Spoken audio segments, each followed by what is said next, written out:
the mind is all and everything.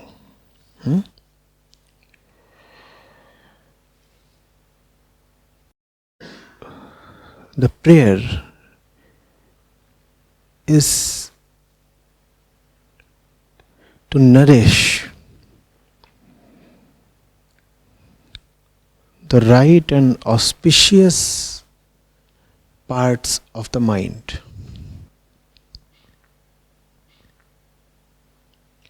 The mind is the highest and the lowest. And the mind can take you higher and higher, and the mind can take you, that is itself, lower and lower.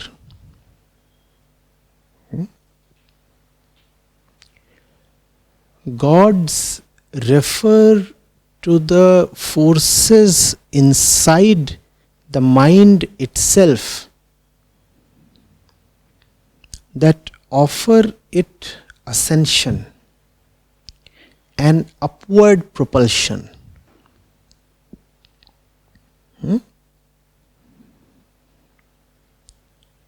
And conversely,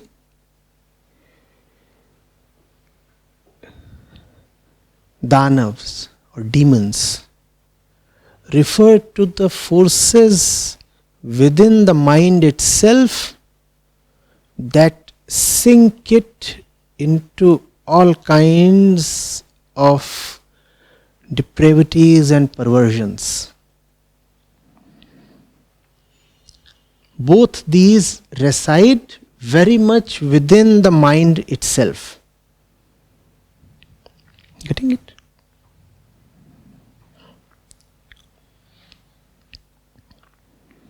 There is a very famous verse in the Amrit Bindu Upanishad. It says, the mind is its own best friend and own worst enemy. Your best friend and your worst enemy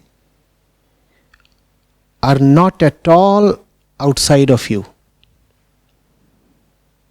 Since you are all and everything, therefore, your friend is within you, and so is your enemy.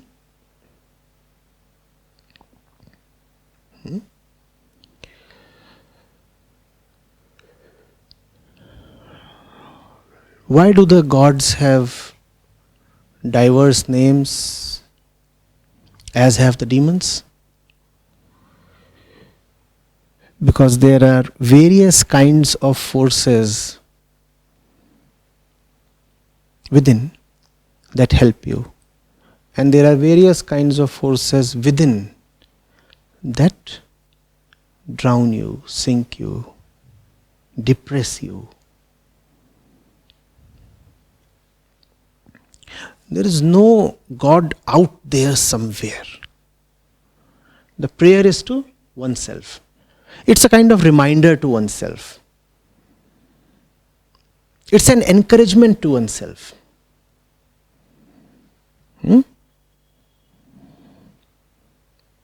It's a monologue. You could even call it a pep-up talk to oneself.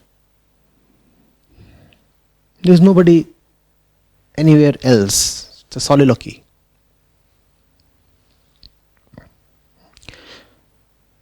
So the teacher and the disciple are together saying, may I hear what is auspicious. It's being said, O gods, may we hear what is auspicious. How do you have to read it? May I hear what is auspicious, because the gods are not outside of me. So if I'm praying to the gods, I'm actually praying to myself. So I'm telling myself, may I hear only that which is auspicious. I'm reminding myself. At one level I'm reminding myself. At another level I'm chastening myself. Whatever you call it. But I know that I carry gods, but gods are not all that I carry. Therefore, I need to be cautious. There are gods within, but there are others as well, and they are not quite as godly. And hence, the prayer is needed. And hence, praying always contains power. Praying is not wish fulfillment. When you pray to someone else, it's not that someone else will come to help you. When you pray, you are actually preparing yourself to be a better friend to yourself. Not getting it. When you are praying, it's not that I am praying to her and she will come over and lend her hand in some way and assist me. No. When I'm praying, I'm actually telling myself to be a better one, a wiser one. Because there is nobody anywhere to come and help me. If I am to be helped, the help has to come from within. And therefore, all prayers are directed invariably to myself. And when you are praying, you are full of self-respect. Why? Because you are praying to that part of yourself which is godly. No? You are saying, oh gods, may we hear that which is auspicious. Where are those gods? Within. So when you are praying, that's your highest perception of yourself. On the contrary, what we find is often when we pray, we think of ourselves as feeble and helpless. We prostrate. We say, because I cannot do anything, because I am helpless, so oh heavens, come over and do something about my condition. Nobody can do something about your condition because there is nobody except you. You are responsible for what you have become, and you are responsible for what you will become. This responsibility is at the center of all genuine spirituality. Unfortunately, there has been a very popular version of religion that inculcates, breeds a very enfeebling kind of meekness. Now, genuine meekness is an entirely different thing. I'm talking of a decapacitating weakness. An enforced kind of helplessness. And that helplessness we prefer because it helps us remain irresponsible. I'm so helpless. What can I do? To be responsible, first of all, you have to accept that you are powerful enough to bring change. No? If you say, I have no power, then you can have no responsibility. Responsibility and power go together, right? If a person has no power over anything, would you ever hold him responsible for anything? No. So when you say, I am powerless, do you see what you are basically inwardly doing? You are evading responsibility. It's an internal attempt to just evade responsibility. We are not powerless. Not when it comes to the inner world. Obviously, when it comes to this, then your power is limited. But you have infinite power when it comes to how you are within. Your internal world is entirely your own sovereign territory. And if you do not acknowledge that, then you have some vested interest in remaining helpless. Right? So kindly don't distort these verses. Kindly don't append the entire purpose of the Shanti part. All these gods are there. Yes, in the Vedic pantheon, there are hundreds of them. But it has to be understood what all of them essentially represent. Right? They represent the goodness within us. Will you remember this? What do all of them and what does each of them represent? Some power within us. Some power that is worthy of admiration, even worthy of worship. But if you will pray to Varun and hope for rain, it's not happening. Or is it? No, it's not happening. Because you have just not understood who Varun is. If you will worship Agni and hope that your room will get heated, that's not happening. Agni represents something within you. Right? Something that has energy, something that has brilliance and illumination, and something that purifies, and something that reduces to ash everything that is vulnerable to destruction. That's what Agni represents. No point worshipping Agni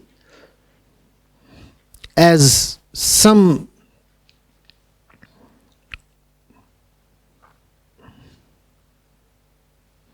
otherworldly entity or person or embodiment of some, I don't know, hallucination.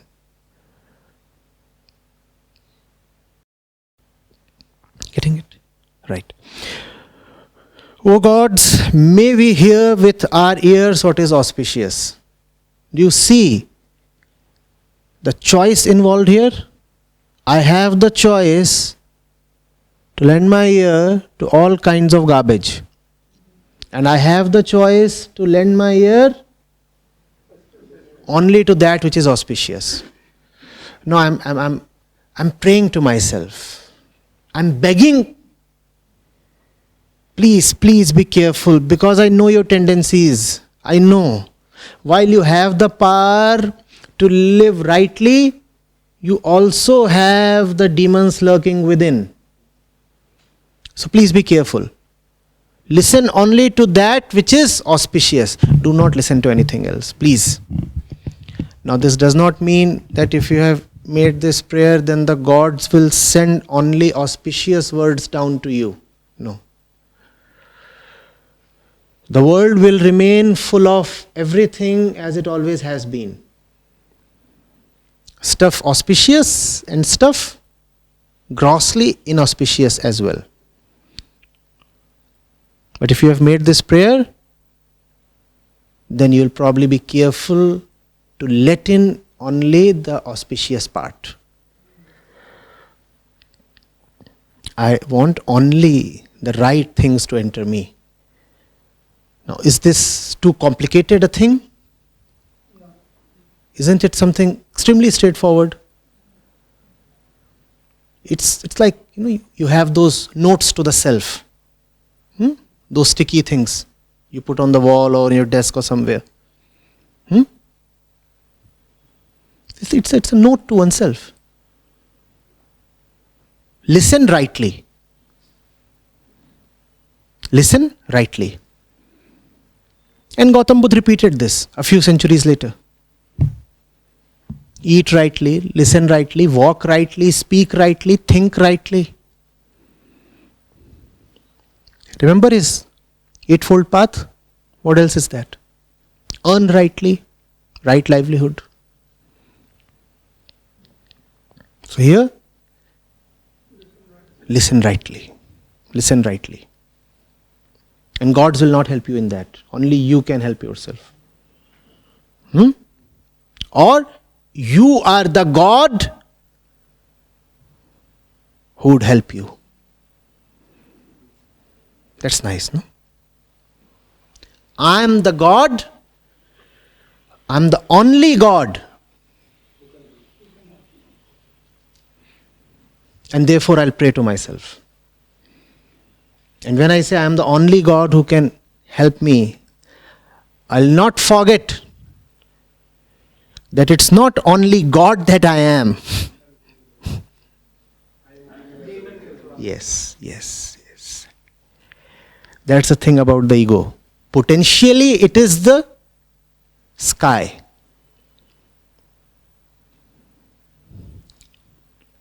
And potentially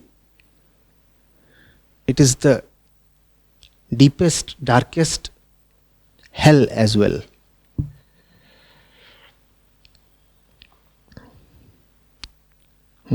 When you therefore look at yourself as the highest, never in your enthusiasm must you forget that in a split second you can fall down to be the lowest. That's human predicament. Potentially the highest, mostly the lowest. While it is true that great potential beckons us, it is equally true that most of us are not equal to that potential. That potential remains merely that, a potential, not our actuality.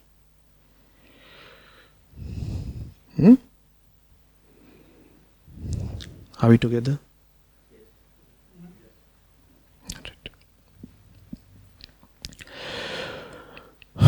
O Devas, worthy of worship. Oh, that's so beautiful. Worthy of worship. You don't indiscriminately worship anybody. Please. O you, the ones worthy of worship. You see the beauty here? Do you see the rigor here? You are not profligate in offering yourself. Because when you bow the head down, it has to be something immensely significant. Your head must respond only to worth. What do I mean by the head? The ego, the sense of self.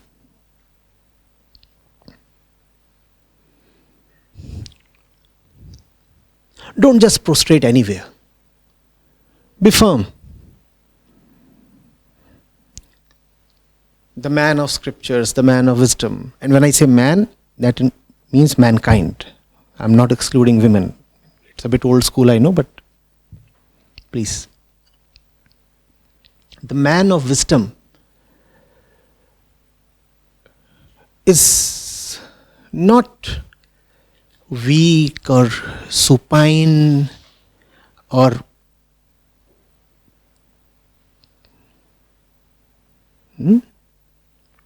spineless. He's a firm fellow. Because he does not surrender easily, therefore his surrender carries meaning. If you keep surrendering everywhere, does your surrender have any significance? No. That's what. Worse still, if you keep surrendering everywhere, what is left with you to surrender? Morning till evening, you kept surrendering at your home, at 5 places in your office, at the market, in front of the television. 40 times you surrendered, that most of us do. And then in the evening you rush to the temple and you say, oh God, here I am full of samarpan. But then there is nothing left in you to surrender. What will you offer now? Whatever you had to offer has already been offered. The glass has nothing. What will you offer the gods now?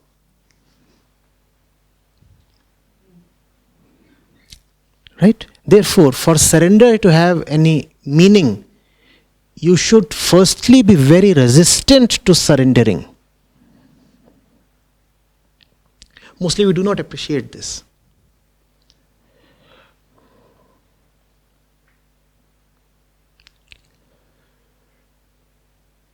We think of the man of wisdom as someone who just goes with the flow. And this phrase has gained a lot of momentum in recent times, no? Going with the flow. Just go with the flow. No, he doesn't go with the flow. Never. Or you could say, yes, he does go with the flow, but only with the right flow. Because there are several kinds of flows. All flows are in the mind. Which particular flow is carrying you away? Ask. There is a flow of hormones. Go with the flow. Huh? And there is that weekend party. And there is a flow of booze. Go with the flow. Anger has a certain flow. Fear has a great flow. Prakritic tendencies have a tremendous flow. Will you go with the flow? Therefore, firstly learn to be resistant to all these flows. Resistance is negation.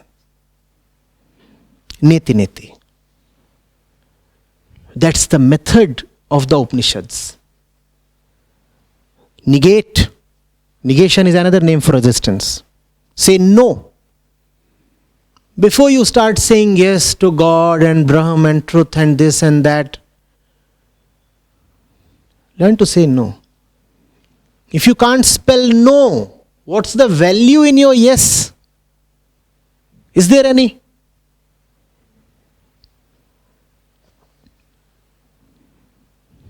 And yes is so beautiful when it comes after a long series of no's. And then yes is beautiful. Because now this yes really means something. It's been something really precious that you have kept close to your chest. You have offered it only when the right time, the right person, the worthy occasion has arrived. You're not spilling it all around. Do you just keep throwing away things precious?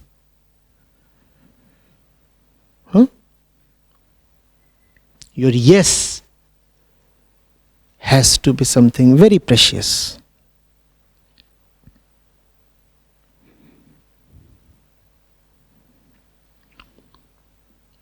Getting it?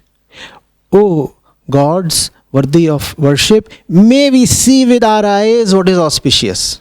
May we hear what is auspicious, may we see what is auspicious.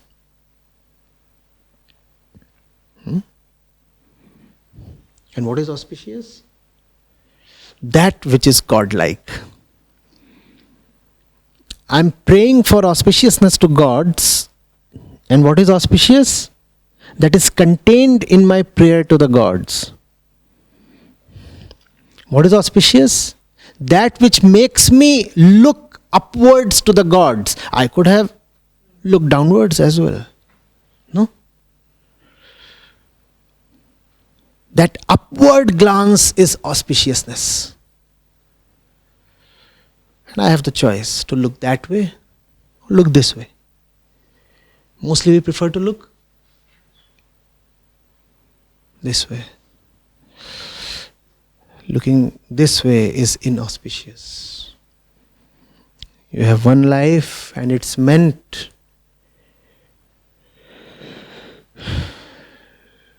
to be lived in love with the sky. And then you don't fall in love. If you are in love with the sky, you will rise in love.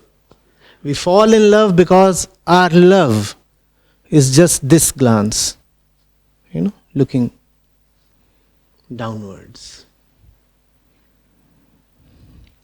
What does this downward glance really mean? It's a symbol. The earth is there. What does the earth represent? Your biology, the soil you come from. Mostly, our love is biological.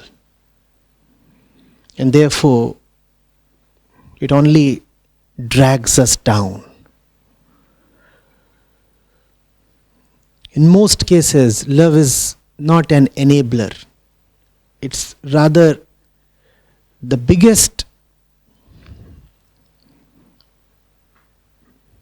load and disabling influence on one's life. It need not be. The saints have sung of love. Therefore, love potentially can pull you up.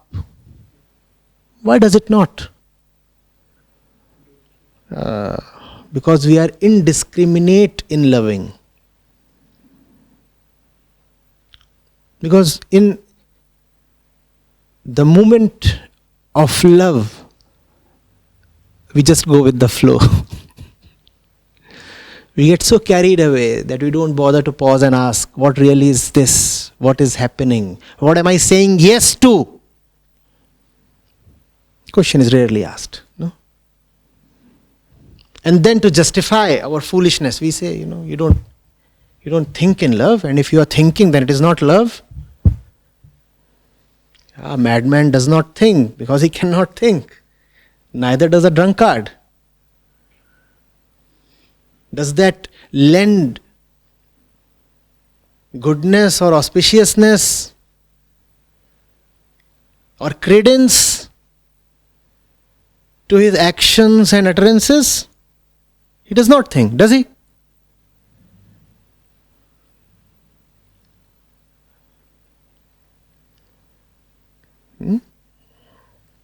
Remember the upward glance. Can you look up to the one you love? Equally, you must be able to look up to the one you worship. Don't just randomly start worshipping anything. Somebody indoctrinated you into a formal religion, what we call as a faith, which is not faith at all. A way of thinking, a certain set of beliefs. And you start worshipping. No. Be it love, be it worship, they deserve to be offered only to the highest. Only to the highest. In fact, there must be no difference between the two. The one you love must be worthy of worship. And the one you worship, you must be in love with. If there is a difference between the two, then there is a problem. Big problem. If you can't worship your lover, then drop him. Or her, whatever, I don't know.